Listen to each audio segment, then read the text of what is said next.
केसमेलाଠାରେ महा आडंबरे ब्लॉक स्तरीय वाटरशेड महोत्सव अनुष्ठित। आज नवरंगपुर जिला कोसाकुमुंडा ब्लॉक केसमेलाଠାରେ 2026 ब्लॉक स्तरीय वाटरशेड महोत्सव महासमारोह अनुष्ठित हो जाइछि। केंद्र सरकार द्वारा समर्पित ए विकासशील योजन जल जमी और जंगल सुरक्षा सहित संपृक्त अंचल आर्थिक सामाजिक आर्थिक विकास दिगरे सचेतनता सहित समस्त संपृक्ति आह्वान दि जाइतिला। भारत सरकार द्वारा प्रणीत वाटरशेड उन्नयन अंश प्रधानमंत्री कृषि सिंचाई योजना अंतर्गत आसुथिबा एही कार्यक्रम सफल रूपायन पई संकल्प निया जाइतिला। वाटरशेड माध्यम अंचल विभिन्न उन्नयनमूलक कार्यक्रम हाथ को लोकों आर्थिक स्थिति सुदृढ़ हो पारिछि। छोट छोट आनिकट बंध तथा विभिन्न उपाय जमी पानी किपरि जमी रहिब से व्यापक बंदोबस्त करा जाइछि। आगकू नदी रे वर्षा जल प्रवाहित पानी को चेक डैम माध्यम रोका जाई चाष उपयोगी करबा ने मध्य संकल्प दिया जाइतिला। जंगल सुरक्षा दिगरे मध्य तत्परता हेबा सह वाटरशेड माध्यम चाषी को कार्यगछ जोगै देई सेमानकर आर्थिक स्थिति मध्य मजबूत करा जाइछि।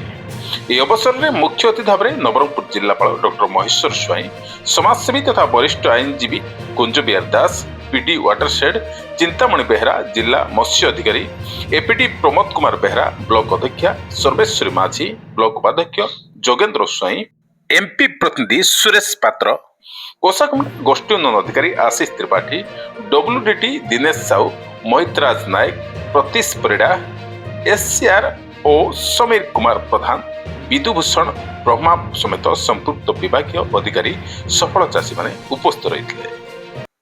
जलछा महोत्सव ये कोसाकुमुंडा ब्लॉक आयोजन कराई समस्त बहुत बहुत धन्यवाद दूसरी। ये बहुत संख्यार चाषी मैंने विभिन्न कोसाकुमुंडा पंचायत समिति विभिन्न ग्राम बहुत लोक मैंने जलछा प्रकल्प विषय विशेष भाव में अवगत है।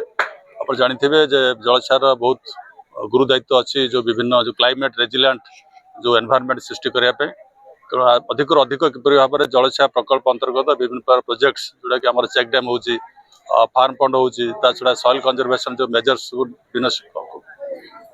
आम प्रोजेक्ट निया अधिक अधिक किपर नि जाई परिबो एवं जो आमर फॉरेस्ट जो डिग्रेडेड जो लैंड अच्छी भितर अधिक अधिक जंगल सृष्टि करा जाई परिबो। तेणु से परिप्रेक्षी जलछार दायित्व बहुत गुरुत्वपूर्ण।